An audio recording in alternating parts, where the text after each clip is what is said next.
Today we're going to learn how to omit the relative pronoun. But first, let's review how to identify the adjective clause.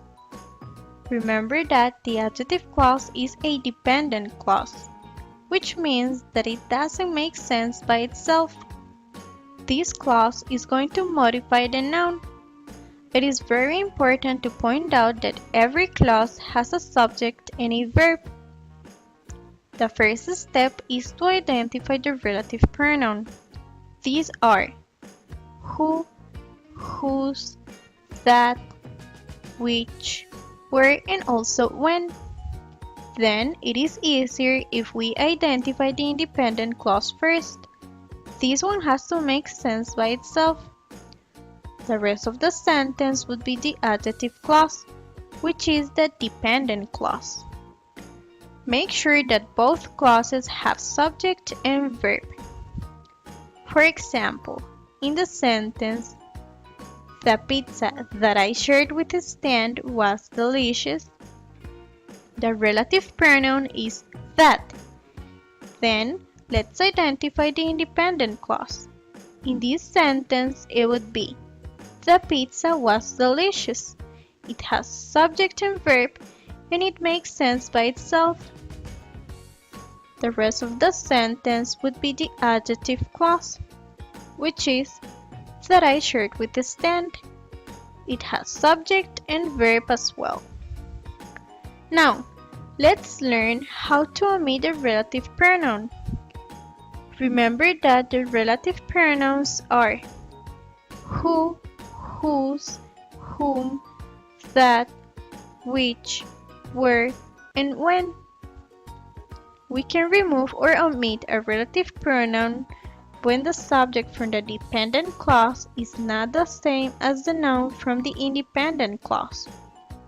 And of course, if it makes sense once we remove it.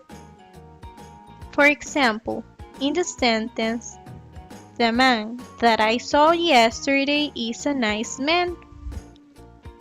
First, we have to identify the relative pronoun.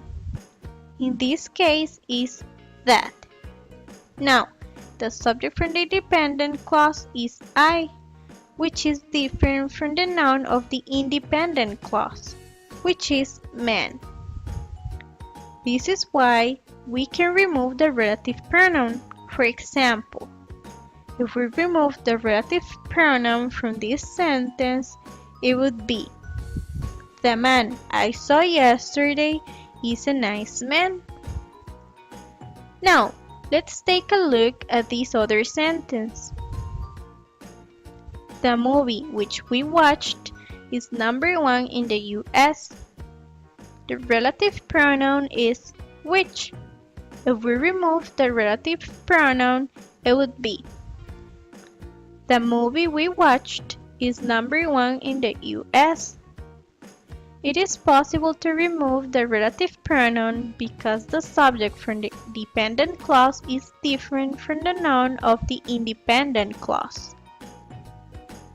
Since we already know how to remove the relative pronoun, let's take a look at when it is not possible to remove the relative pronoun.